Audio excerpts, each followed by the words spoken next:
साथियों नमस्कार, मैं सत्यानंद स्वामी और आप देख रहे हैं सत्या एक्सप्रेस।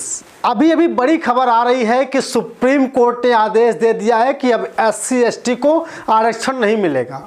आखिर क्यों नहीं मिलेगा, इसके पीछे की कहानी हम जानेंगे। साथ ही आज बहुत ही बड़ी खबर बताएंगे कि जिस तरह से बाबा साहब डॉक्टर भीमराव अंबेडकर साहब पे आए दिन लोग टिप्पणियां करते रहते हैं और कुछ लोग शांत हैं। बहुजन समाज के लोगों को ये दिखाई नहीं दे रहा है कि आखिर उनके ऊपर आवाज़ कैसे उठाई जा रही है। जब देश के गृह मंत्री बाबा साहब डॉक्टर अंबेडकर को सिर्फ इतना कह दिया था कि यह लोग अंबेडकर अंबेडकर अंबेडकर करते हैं, इससे ज़्यादा कि अगर लोग भगवान का नाम लेते हो तो उन्हें स्वर्ग मिल जाता है, तो इस पर कितनी बड़ी निंदा की गई थी और उनके लिए उनके विरोध में लोग सड़क पर उतर गए थे। एक अनिल मिश्रा नाम का एडवोकेट जो आए दिन बाबा साहब पे टिप्पणी करता है और हम सभी लोग चुप रहते हैं। दूसरी सबसे बड़ी बात, जिस तरह से भाजपा के लोग महिलाओं को हमेशा अनादर पूर्वक निंदा भरी बातें करते रहते हैं लेकिन उनके ऊपर कोई कार्रवाई नहीं होती है। साथियों, बहुत बड़ा मसला है। हम हमेशा से बहुजन समाज की बात तो करते हैं, लेकिन क्या बहुजन समाज के जो महापुरुष हैं उनके बारे में जब कोई टिप्पणी कर देता है, उनके विरोध में कोई टिप्पणी करता है तो हम चुप बैठ जाते हैं।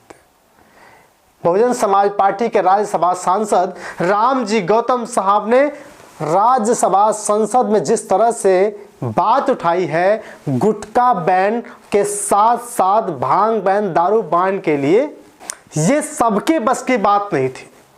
आपको बता दूं कि जब से राज्यसभा संसद का सत्र शुरू हुआ है तब से सबकी निगाहें सिर्फ और सिर्फ बहुजन समाज पार्टी के नेताओं के ऊपर है।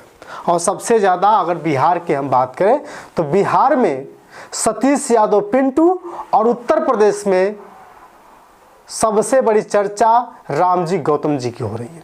साथियों, रामजी गौतम साहब ने ऐसा क्या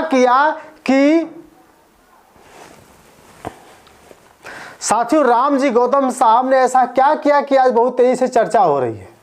आज इस पर नज़र डालेंगे, उससे पहले आपसे निवेदन है कि चैनल को सब्सक्राइब कर लीजिए।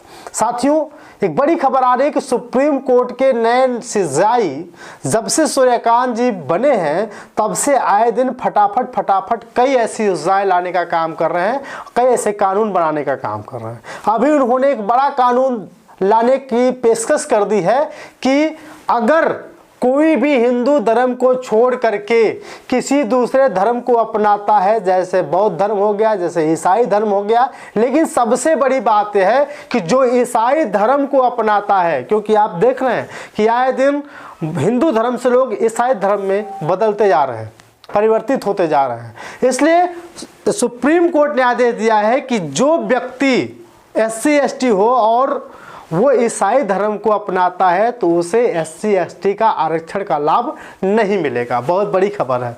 और आप सभी लोगों को लग रहा होगा कि हम हिंदू हैं और कल ईसाई धर्म में अपना लेंगे, किसी दूसरे धर्म में चले जाएंगे तो हमें लाभ मिलेगा। तो कान खोल कर सुन लीजिए, अगर आप दलित हैं और आप हिंदू धर्म को न मान करके आप ईसाई धर्म को मानते हैं तो आपको सारे बेनिफिट नहीं मिलेंगे जो SC ST को मिलता है।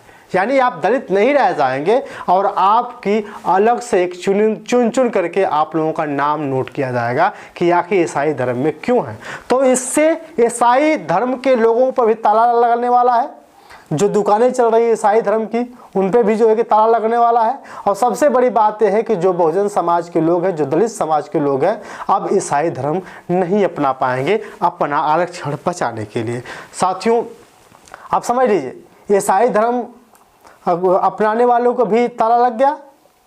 अब हो सकता है कि आने वाले समय में बौद्ध धर्म के लोगों पर भी ऐसा नियम आ सकता है। मैं इसलिए कह रहा हूं कि अभी से आप समझदारी से काम लीजिए और SC ST का आरक्षण बचाने के लिए आप लोग दूसरे धर्मों में जाने का काम नहीं करिए। और सुप्रीम कोर्ट ने साफ साफ कहा है कि ईसाई धर्म को जो अपनाएगा उसे आरक्षण SC ST का नहीं मिलेगा। साथियों, बहुत बड़ी खबर है। और आपको बता दूं, जिस तरह से बाबा साहब डॉक्टर भीमराव अंबेडकर पर आए दिन अनिल मिश्रा टिप्पणी करता है, कहता है कि अंबेडकर ने संविधान नहीं लिखा, इसको तो किसी और ने लिखा था। इतना तक वो कहता है कि अंबेडकर का नाम लेना भी पाप है। अंबेडकर नाम नहीं लेंगे क्योंकि बड़ा सम्मानित नाम है वो। ठीक है, धावा ठीक है। इसलिए मैं निवेदन करूंगा आप संकल्पित होकर आगे बढ़े। डरने की कहीं जरूरत नहीं है, जहाँ जरूरत है इकट्ठे हो, देखते हैं किसके बाजुओं में जोर है, दिखा देते हैं। साथियों देख लीजिए, बड़ी बड़ी टिप्पणी करता है और बाबा साहब आम्बेडकर को लेकर के किस तरह से टिप्पणी होती है, लेकिन सभी लोग चुप रहते हैं। सभी जो पार्टी के नेता हैं उन्होंने अभी आज तक कोई ट्वीट नहीं किया कि अनिल मिश्रा की गिरफ्तारी हो सके। अगर कोई देवी देवताओं के खिलाफ टिप्पणी कर देता है तो जल्द ही गिरफ्तारी हो जाती है, लेकिन बाबा साहब पे टिप्पणी करने वाले लोगों को खुलेआम घूमते हुए देखा जा रहा है। दूसरी सबसे बड़ी बात है, जिस तरह से बहुजन समाज पार्टी की चर्चा आए दिन होती रही है, तो आपको बता दूं कि जैसा मैंने पहले बताया था कि नोएडा में बहुजन समाज पार्टी की मुखिया रैली नहीं करेंगी, तो ये सत्य बात है कि बहन कुमारी मायावती जी नोएडा में रैली नहीं करेंगी, लेकिन जो सामाजिक परिवर्तन स्थल है, जो दलित प्रेरणा स्थल है, वहाँ पे बहुजन समाज के लोग जाएंगे। और नोएडा की बात करें तो नोएडा पे मुख्य अतिथि के रूप में आकाश आनंद जी जा रहे हैं, जो बहन कुमारी मायावती जी के उत्तराधिकारी हैं। और साथ ही जो लखनऊ में है डॉक्टर अंबेडकर पार्क सामाजिक परिवर्तन स्थल, वहाँ पे विश्वनाथ पाल जी जो प्रदेश अध्यक्ष हैं उत्तर प्रदेश के बहुजन समाज पार्टी के, वो जा रहे हैं।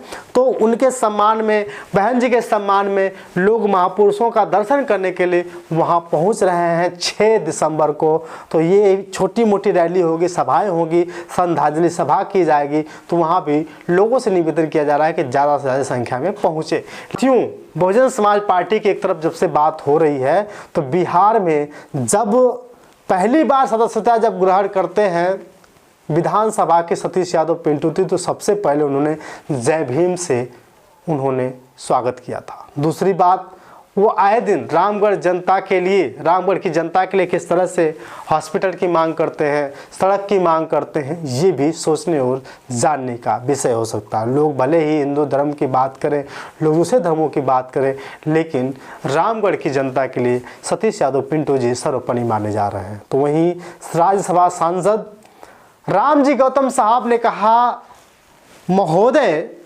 जो भी हीरो हीरोइन गुटखा का, सिगरेट का प्रचार करता है, उनके खिलाफ कार्रवाई होनी चाहिए कि सिगरेट, तंबाकू, पान मसाला, गुटखा का कोई भी हीरोइन इसका प्रचार प्रसार नहीं करेगा।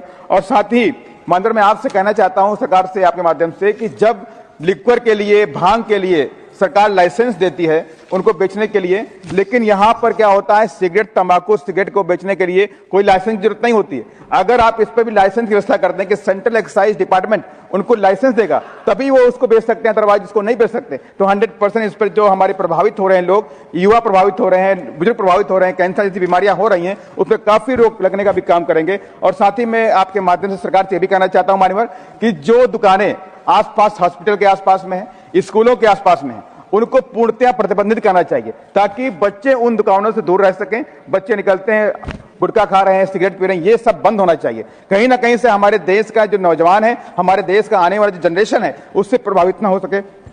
मतलब इसको लेकर के मैं आपसे कहना चाहता हूं, इस सिस्टम को प्रभावी रूप से लागू किया जाए और सिगरेट, तंबाकू और गुटखा जैसी जो चीजें हैं, इनको बिना लाइसेंस को उपलब्ध ना किया जाए, लाइसेंस जारी किया जाए, तभी कोई व्यक्ति इनको बेच सके। धन्यवाद। जय भीम, जय भारत।